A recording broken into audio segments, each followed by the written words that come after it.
what I'm excited to show you, I call it like the Three Little Pigs demo. And if our animal handlers, we're bringing out the pigs.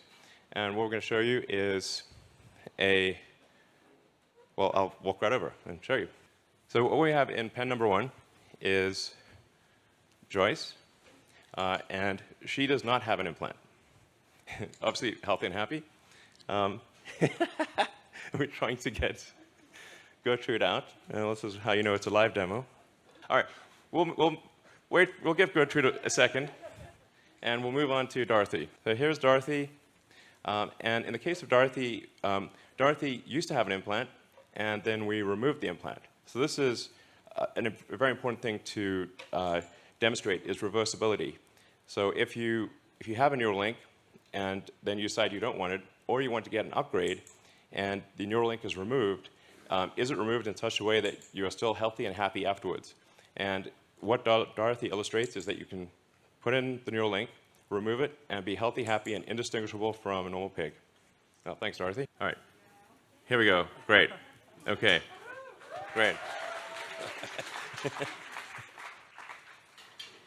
Okay. This is a high-energy pig. All right. Gertrude, thanks for coming out. So what the beeps you're hearing are real-time signals from the Neuralink in Gertrude's head. So this Neuralink connects to neurons that are in her snout.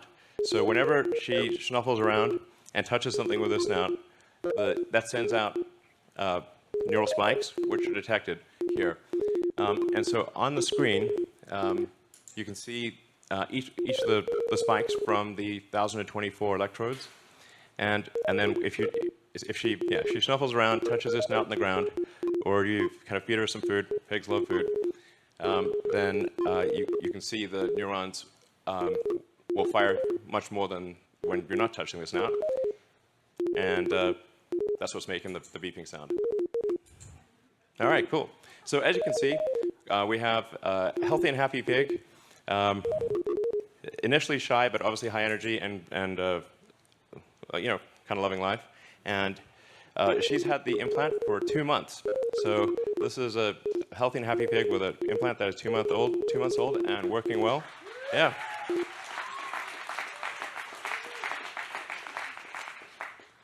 All right, cool. And then we actually have, I hope this works, so we said, well, what if we do 2 Neuralink implants?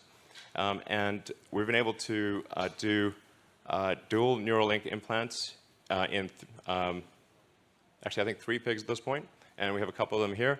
And we've been able to show that you can actually have multiple Neuralinks implanted, and again, healthy and happy and indistinguishable from a normal pig. So, so it's possible to have multiple links in your head and have them all be sending out signals and be working well. All right, so we just showed you a demonstration of reading brain activity. And see, probably see that. As I was saying, each of those dots represents a neural spike, and the blue chart at the bottom is showing an accumulation of neural spikes in that region. So in terms of additional brain reading activity, when we have, say, one of our pigs on a treadmill, pig on a treadmill, it's a funny concept, really. And we take the readings from the neurons, and we try to predict the position of the joints. And so we say we have the predicted position of the joints, and then we measure the actual position of the joints. You can see that they're almost exactly aligned. So we're able, with a wireless neural implant, to actually predict the position of all of the limbs in the pig's body with very high accuracy.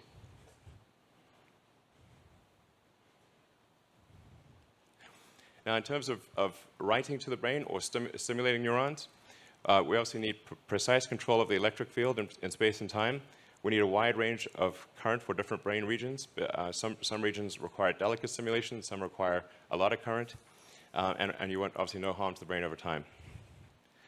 And the way part of the way we analyze the the stimulating neurons is with a 2-photon microscopy. I always have trouble pronouncing that, microscopy. It's very impressive technology. You can actually literally see in real time how the neurons are firing. So the red sort of things are the neurons. The red sort of flashing things are the neurons firing. Or I should say the electrodes firing. So the red things are electrodes firing, and then the green are the neuron bodies responding to the current from the electrode. So you can see them lighting up different brain regions. And then by carefully controlling the electric field, you can actually have one electrode influence possibly 1,000 or 10,000 neurons. So although you might only have 1,000 electrodes implanted, you could be influencing millions of neurons. And this is just a similar chart showing stimulation at different power levels. So like I said, for the initial device, it's read-write in every channel with about 1,024 channels, all-day battery life, recharges overnight, has quite a long range. So you can have the range being to your phone, I should say. That's kind of an important thing. This would connect to your phone, and actually the application would be on your phone, and it would be communicating by essentially Bluetooth Low Energy to the device in your head. That's why I say in a lot of ways it is like a Fitbit in your skull with tiny wires. So, and then like I said, you would not be able to see the device at all. You would look completely normal and just have a small scar under your hair.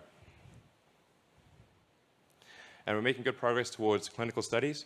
I'm excited to announce that we received a breakthrough device designation from the FDA in July, thanks to the hard work of the Neuralink team. So I want to be clear, we're working closely with the FDA, and we'll be extremely rigorous. In fact, we will significantly exceed the minimum FDA guidelines for safety. We will make this as safe as possible. Just as with Tesla, while it is legally possible to ship a 1-star car, at Tesla, the only cars we make are 5 stars in every category. So we actually maximize safety, and we'll take the same approach here at Neuralink.